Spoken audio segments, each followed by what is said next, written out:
Closing arguments are supposed to begin tomorrow on the New York trial against Donald Trump. And the left wants to put him behind bars by any means necessary, of course, by hook or by crook. Am I right, Mercy? Are we surprised? Well, Chris, the American justice system is based on the foundation that if at least one juror has doubt about the prosecution's case, a defendant cannot be convicted.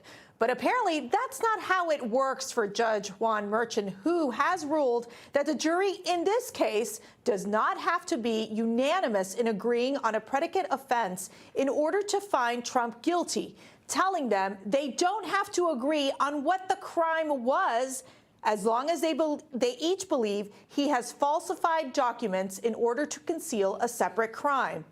So if some jurors believe Trump falsified business records to cover up a tax crime, while others think he tried to commit federal or state election violations, which are two separate predicates, they can still convict.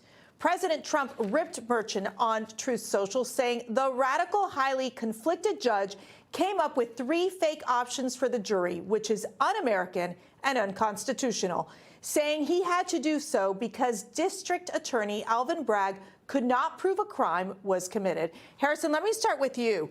This is remarkable what we're watching here happening in this courtroom, where Judge Merchan's basically saying, okay, if it could be on 2 separate crimes here, that if you agreed he falsified the record, then he's guilty. Have you ever seen anything like this happen before? No, it's crazy. I actually sat on a murder trial for 4 weeks. It was crazy. I was 18 years old when I did this. And I remember the jury instructions were very clear. But one thing that was always clear, just in law in general, it's beyond a reasonable doubt. But now they're concocting the crimes to be like, oh, well, it could be a little bit of this, a little bit of that. This is not like Cold Stone, where you can get a little bit of ice cream, a little bit of this, a little bit of that. No, this is the law. You're trying to put a former president in jail for the rest of his life. And these are the jury instructions. It speaks to the bigger question, the bigger issue here, is that Judge Merchan is corrupt. He is playing the game for Joe Biden, for DA Bragg. There's a reason why he has this case, is because he's willing to put his fingers on the scale of justice for the Democratic Party 5 months before an election. This is election interference to its finest, and the American people see it, and I just pray that someone on this jury is noticing what is happening, and they will cause a hang jury. So talking about election interference, more evidence that this and other trials against Donald Trump are part of the Democrats' plan to get Joe Biden reelected.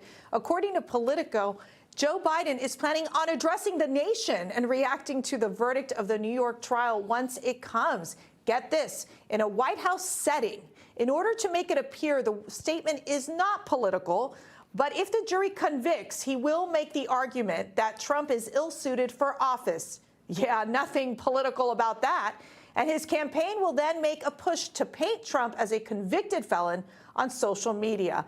I mean, let me ask you, Jason, to me, this is so predictable of what the White House is doing. They're going to, you know, if Trump is convicted, they're going to make this into their big political campaign. But they're using the White House to make this argument. Why so? Well, first of all, if he's convicted of a felony, then he will be a convicted felon. I disagree with Harrison that he's going to go to jail. I don't think that this crime is something that, a judge will send him to jail for. I think there's the other things that he's accused of in Florida and in Washington, D.C. are much more serious. But I don't think this is going to be something where he ends up going to jail, even if he's convicted. But he will be a convicted felon if he is convicted of felonies.